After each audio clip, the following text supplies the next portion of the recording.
Hello student, laryngitis में हमारा जो नेक्स्ट है मैनेजमेंट है। ओके, इससे पहले डायग्नोसिस फाइंडिंग कंप्लीट हो चुका है। मैनेजमेंट में हम देखते हैं पहला मेडिकल मैनेजमेंट।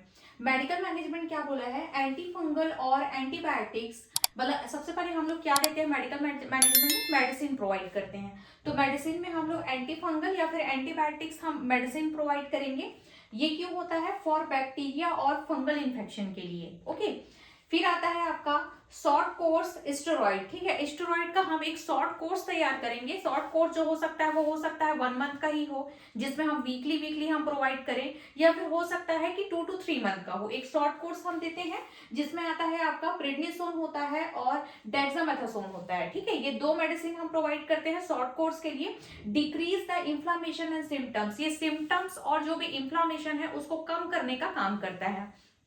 नेक्स्ट है आपका H2 ब्लॉकर। H2 ब्लॉकर हम देते हैं सच एज द जेंटेक देते हैं, या फिर आपका आता है प्रिलोसेक देते हैं। ठीक है, ये फॉर अ पीरियड, कुछ पीरियड के लिए, जैसे कि आपका 4 to 6 वीक के लिए, 4 से 6 हफ्ते के लिए हम लोग प्रोवाइड करते हैं जेंटेक और आपका प्रिलोसेक प्रोवाइड करते हैं। In the case of the gastro-oesophageal reflexes. ठीक है, गैस्ट्रोइसोफेजियल रिफ्लेक्सेस मतलब जो आपके स्टमक के जो कंटेन है, जो फूड है, खाने का जो डाइजेशन वाला फूड कंटेन है, वो क्या होगा? आपका बाहर आएगा। ठीक है, माउथ के थ्रू वो बाहर आएगा, इसोफेगस से वो ऊपर आने लगेगा, तो उसे बोला जाता है आपका गैस्ट्रोइसोफेजियल रिफ्लेक्सेस। ठीक है, इस केस में हम H2 ब्लॉकर हम प्रोवाइड करते हैं जिसमें जेंटेक और आपका प्रिलोसेक होता है। ये आपका 4 to 6 वीक के लिए हम प्रोवाइड करते हैं। फिर आता है आपका एनाल्जेसिक। एनाल्जेसिक में हम देते हैं आपका एसिटामाइनोफेन देते हैं, देन आता है आपका आइबुप्रोफेन देते हैं। ये दो हम एनाल्जेसिक देते हैं। ये पेन किलर होता है। अगर इन द केस आपके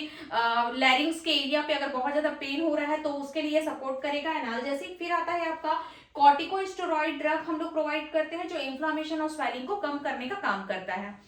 नेक्स्ट है आपका वॉइस थेरेपी, क्योंकि क्या हो रहा है, वो जगह इंफ्लाम्ड है या फिर स्वेलिंग है लैरिंजाइटिस के केस में, तो उसको क्या होगा, इसके लिए हम उसे वॉइस थेरेपी देंगे। ये वॉइस थेरेपी क्या करेगा? Reduce the straining of vocal cord. Vocal cord में जो भी खिंचाव हो रही है, जो स्ट्रेनिंग हो रही है, उसे वो कम करने का काम करेगा वॉइस थेरेपी के थ्रू।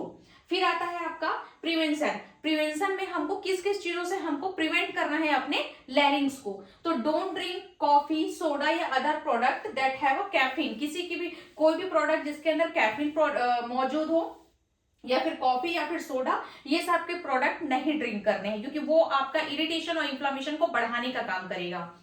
नेक्स्ट है आपका don't smoke and drink alcohol.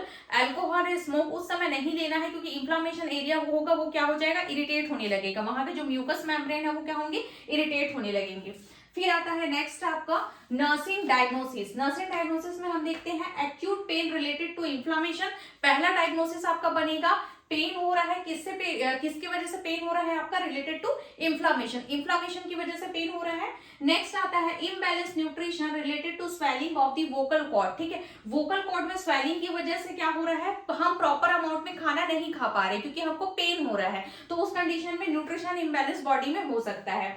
फिर आता है breathing difficulty related to inflammation and swelling. Vocal cord या फिर लैरिंग्स पे इंफ्लामेशन एंड स्वेलिंग है तो हमको सांस लेने में भी दिक्कत होगी, तो ये एक नर्सिंग डायग्नोसिस बनेगा। फिर आता है knowledge deficiency related to disease condition. क्या होता है, कई बार पेशेंट को नॉलेज डेफिशिएंसी होती है, मतलब वो बहुत ज्यादा तेज बात कर रहे हैं, लाउड बात कर रहे हैं, और बार बार उनकी गले में उनको तकलीफ हो रही है, फिर भी वो चीज को वो नहीं समझ पा रहे हैं, तो ये एक नॉलेज डेफिशिएंसी की वजह से भी क्या हो सकता है? पेशेंट को लैरिंजाइटिस हो सकता है। फिर आपका नेक्स्ट आता है आपका इंटरवेंशन। इंटरवेंशन में हम क्या देखते हैं? सबसे पहले assess the pain level, frequency and symptoms of the hoarseness. मतलब क्या बोला है आपका? हम लोग सबसे पहले पेन का लेवल असेस करेंगे कि उन्हें कितना पेन हो रहा है, मतलब माइल्ड हो रहा है, मॉडरेट हो रहा है या फिर सीवियर हो रहा है।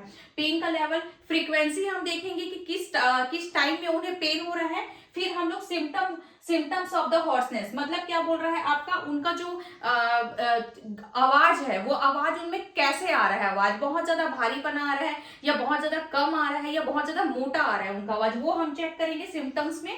फिर आता है चेक द वाइटल्स। वाइटल्स हम चेक करेंगे पेशेंट का, जिसमें बीपी, रेस्पिरेशन या पल्स रेट हम देखेंगे।